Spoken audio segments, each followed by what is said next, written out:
ओम नमः शिवाय दोस्तों। आज हम गणेश भगवान से जुड़ी एक कहानी सुनाने जा रहे हैं, जो कहानी मनोकामनाएं पूर्ण करने वाली है। अगर आपको ये कहानी, ये कथा अच्छी लगती है तो कमेंट्स बॉक्स में नमः शिवाय ज़रूर लिखें और हमारे चैनल को ज़रूर से सब्सक्राइब कीजिए। अब सुनिए ये कहानी।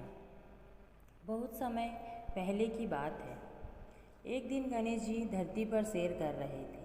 सैर करते करते वह एक अनाज के खेत में पहुंच गए और भूख लगने के कारण उन्होंने उस खेत में से 12 अनाज के दाने तोड़कर खा लिए। वह खेत सेठ धनीराम जी का था। कुछ समय बाद विनायक जी को अपने लिए किए पर पछतावा होने लगा, क्योंकि उन्होंने सेठ जी को बिना पूछे ही उनके खेत से अनाज चुरा लिया था। फिर गणेश जी ने सोचा कि अपने किए बुरे कर्म का प्रायश्चित तो करना ही पड़ेगा। इसलिए उन्होंने सेठ जी के यहाँ 12 साल के लिए नौकरी करने की ठान ली। इसके बाद अगली ही सुबह विनायक जी 13 से 14 साल के एक लड़के का रूप लेकर नौकरी मांगने के लिए धनीराम सेठ के घर पहुँचे और उन्होंने सेठ जी को अपना नाम गणेशा बताया।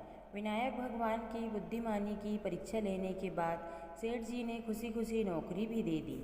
अब गणेश भगवान एक सामान्य मनुष्य के रूप में सेठ जी के ही घर पर रहने लगे। एक दिन सेठ जी की पत्नी शाम के समय घर का काम खत्म करने के बाद राख से हाथ धोने जा रही थी।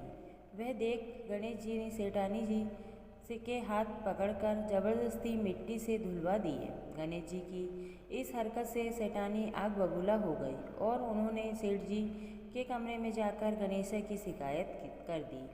सब कुछ सुनने के बाद सेठ धनीराम ने गणेशा को बुलाया और इस हरकत का कारण पूछा। गणेश जी बोले कि सेठानी शाम के समय राख से हाथ धो रही थी और ऐसा करने से घर की लक्ष्मी नाराज होकर चली जाती है, इसलिए मैंने उनके हाथ मिट्टी से धुलवाए। इससे घर पर माता लक्ष्मी की कृपा बनी रहती है। ये सब सुनकर सेठ जी ने सोचा, गणेशा की सोच तो बड़ी अच्छी है। इसके कुछ दिन बाद कुंभ मेले का शुभ अवसर आया। सेठ जी ने गणेशा को बुलाया और कहा, सेठानी जी को कुंभ मेले में स्नान करा लाओ।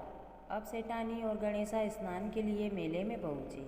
वहाँ पहुँचने के बाद सेठानी नदी के किनारे बैठकर नहाने लगी। उन्हें ऐसा करते देख गणेशा दौड़कर आए और सेठानी जी के दोनों हाथ पकड़कर उन्हें नदी के अंदर ले गए। उनसे पानी में डुबकी लगवाई और फिर किनारे पर ले आए। अब गणेशा की इस हरकत से तो सेठानी का गुस्सा 7वें आसमान पर पहुंच गया। सेठानी जी घर आते आते पूरे रास्ते गणेशा को ताने पर ताने मार रही थी, लेकिन गणेशा भगवान सब कुछ शांति से सुन रहे थे। घर आते ही सेठानी ने सेठ जी के पास फिर से गणेशा की शिकायत कर दी। सेठ जी ने तुरंत ही गणेशा को बुलाया और पूछा, तुमने ऐसा क्यों किया? गणेश जी बोले, सेठ जी, सेठानी नदी के किनारे बैठकर गंदे से पानी से नहा रही थी, तो मैंने उन्हें नदी में ले जाकर साफ पानी में डुबकी लगवाई। ऐसा करने से उन्हें अगले जन्म में बहुत बड़ा राजपाट और वैभव मिलेगा। सेठ जी ने सोचा कि गणेशा के विचार कितने अच्छे हैं, मेरे परिवार का भला सोचता है। कुछ दिन बाद सेठ जी के घर पर पूजा थी। पंडित जी के आने के बाद सेठ जी ने गणेशा से कहा, जाओ और सेठानी जी को बुलाकर लाओ। सेठ जी की आज्ञा अनुसार गणेश जी सेठानी को बुलाने गए।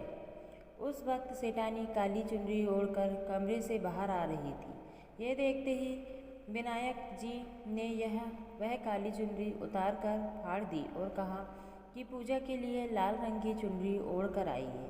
अब सेठानी बहुत ज़्यादा नाराज हो गई और गणेशा पर चिल्लाने लगी। आवाज़ सुनकर सेठ जी वहाँ पर भागते हुए आए और पूछा कि क्या हुआ। तब सेठानी बोली, गणेशा ने मेरी चुनरी फाड़ दी। फिर सेठ जी ने गणेशा को बहुत डांटा। जवाब में गणेश जी ने कहा कि सेठ जी पूजा में कभी काला वस्त्र नहीं पहनते, इससे शुभ काम सफल नहीं होते, इसलिए मैंने ऐसा किया। सेठ जी ने सोचा कि गणेशा तो बहुत ही समझदार है। इसी तरह लीला रचाते हुए उसी घर में गणेश जी के 12 साल बीत गए। फिर एक दिन सेठ जी ने नया कारोबार शुरू करने से पहले घर में पूजा रखी थी। पूजा करते करते उनको याद आया कि पूजा की सामग्री में गणेश भगवान की मूर्ति तो है ही नहीं। तब उन्होंने अपने नौकर गणेशा को पूजा घर से भगवान विनायक जी की मूर्ति लाने के लिए कहा।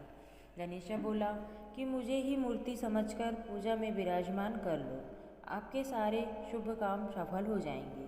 ये बात सुनकर सेठ जी गुस्सा हो गए और बोले, गणेशा, तुम अब तक सेठानी से मजाक करते थे, अब मुझसे भी करने लगे हो।